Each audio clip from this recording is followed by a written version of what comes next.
Guys, we need to talk about Castorice. Hello guys, Rookie here and welcome back to another video. Today we will be talking about Castorice, more specifically addressing the situation the game is actually in. Because now a lot of interesting cards are actually gonna come out. One of them being obviously Aglea, which is gonna be quite strong. So much so that some people actually are fearing that she is gonna already power cap the Herta. But here's the thing, guys, I actually see the issue in a different manner, because I don't think this is gonna be the Herta the one is actually gonna be power capped despite her paying a edition, because she's still an emanator, remind you. But actually might actually be Aglea the one that actually gets the short end of the stick, because yeah, as much fantastic as she actually has a lot of issues, more specifically her energy, which her ultimate actually needs a lot of energy in order to be activated, and to make her enter the enhanced state, which is gonna be where the majority of her damage actually is gonna come from, by her attacking with her mannequin, so yeah. So despite she being the first card of the summoning meta, I don't think she's gonna be actually the strongest one of the bunch. In fact, I feel actually this is the opposite, because she's the first one. She's most gonna be more likely a prototype for other remnants summoning cards to actually test the waters and to see to actually what it can improve from.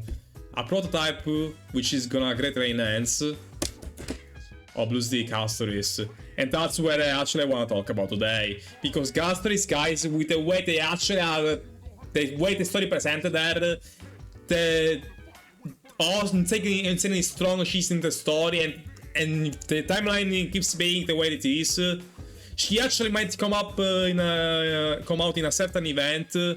And if that is the case, it means she's gonna be an insane card, an absolutely card. So yeah, we're gonna be talking about the Castorice, and I'm gonna explain why do I feel like she's gonna be the best main DPS that we've seen so far in this game. So yeah, with that out of the way, let's actually begin the video, shall we?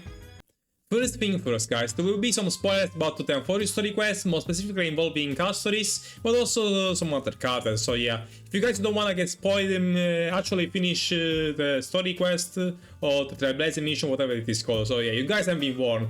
Now, let's actually talk about Castorice. Here's the thing about her, guys. The way she's portrayed in the story is freaking ridiculous. Like, she's made... the way actually the story portrays her is makes her look super strong. Like, she can freaking paralyze people just by her presence alone. She can freaking kill people just by the touch of her hands. Like, it is absurd. Like, if you go close with your card to her, the whole screen gets jittery and actually it gets distorted, almost like the card is actually suffocating with her. Like, she probably the closest thing as we got right now as an emanator of death. Like, it's freaking absurdly. And when you go further with the story quest, you actually find out that, to be fair, there is also another way that she can find out how strong she is in the story. If you actually failed the Aglea's trial, when she's gonna use you to actually breaking the promise of actually not telling the civilians that actually come from beyond the sky, she actually is gonna put you in a trial. And if you fail that trial, Castorice is gonna almost kill you. Like, yeah, Castorice almost kills a protagonist which has freaking stellar on sealed inside. And we all know how strong the Trailblazer is, both in the story and in the gameplay talk of things. So yeah, she's gonna, like, she basically almost killed the protagonist and freaking Danag, Eliminator Lunan, just by the sheer touch. If that doesn't scream how strong she is, I don't know what else is gonna scream about that. So yeah, but aside from that, another thing that she suggests how strong she might actually be is the fact that she might be a relative of Thanatos, more specifically a Rathelaf or her sister. That is still isn't explained very well, but basically at the end of the story quest, she actually sends a prayer to the now rest in peace Nikador, that actually she hopes to be reunited with Thanatos, her quote-unquote other half.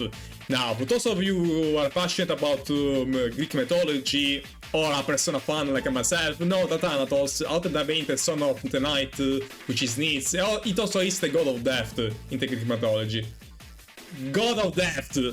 That very easy That's why I say that she's an eliminator of that. Like, freaking, she's freaking other half than freaking Thanatos. And those who actually are Persona fans like myself and actually play the game know how strong Thanatos is.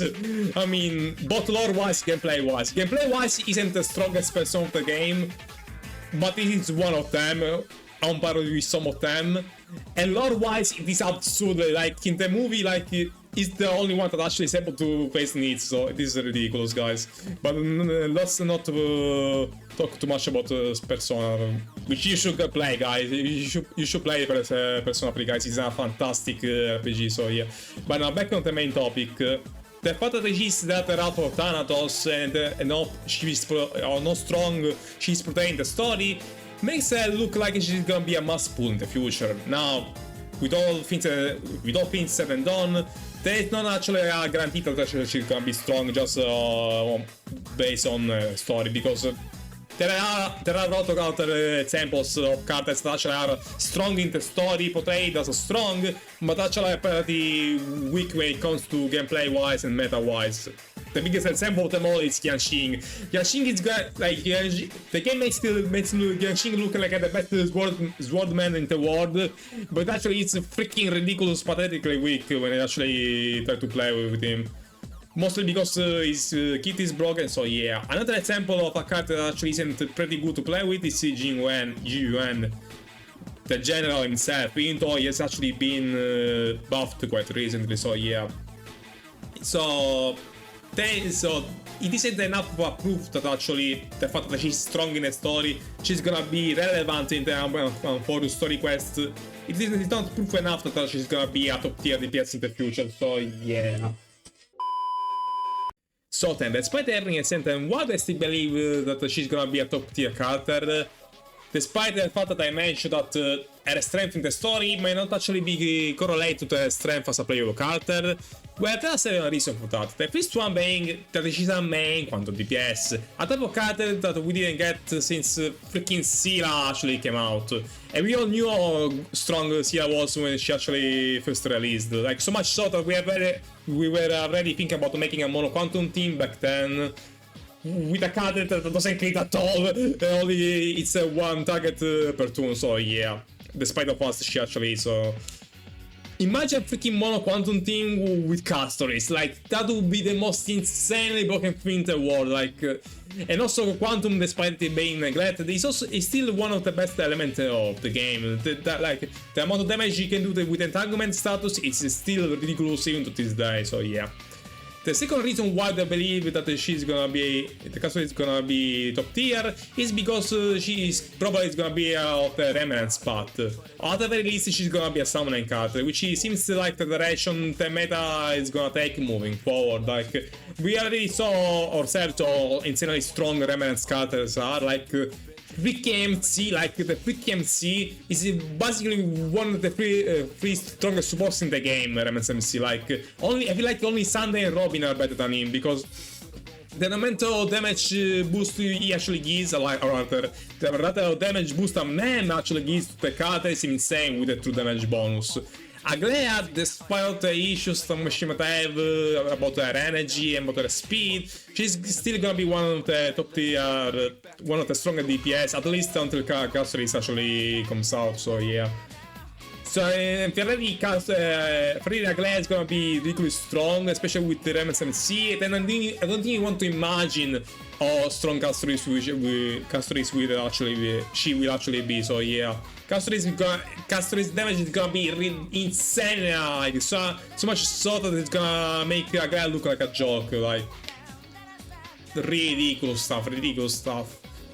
Now, the third and final reason why I believe that she actually is gonna be the #1 DPS in the game is because of the timeline that she actually might release. Because, like I said at the start of the video, she might actually come out in an interesting timeline.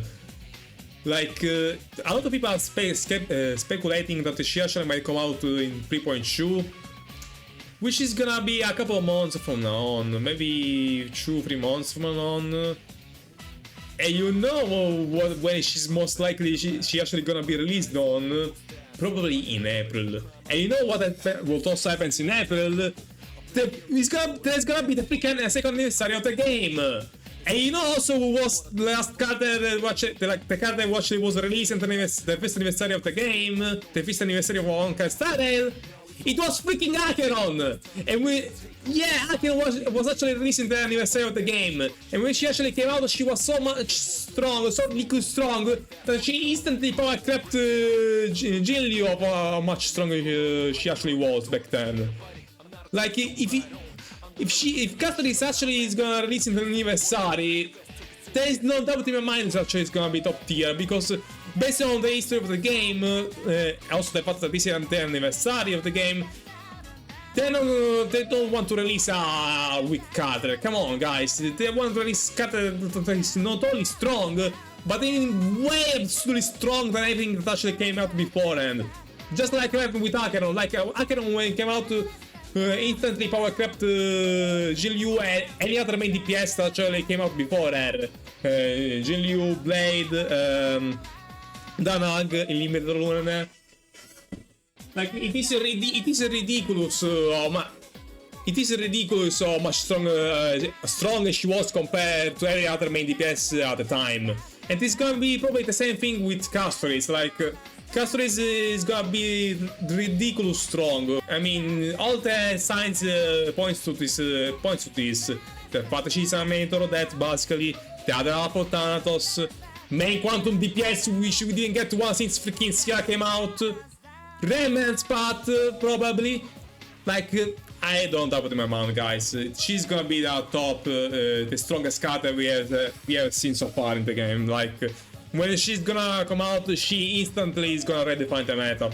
I'm sure of it. I'm sure a lot of cards are gonna get power crept when she comes out. Some of which include even some Remes cards such as Aglea, because I'm gonna be honest, I feel actually Aglea is not gonna survive very long in the meta due to her being actually energy.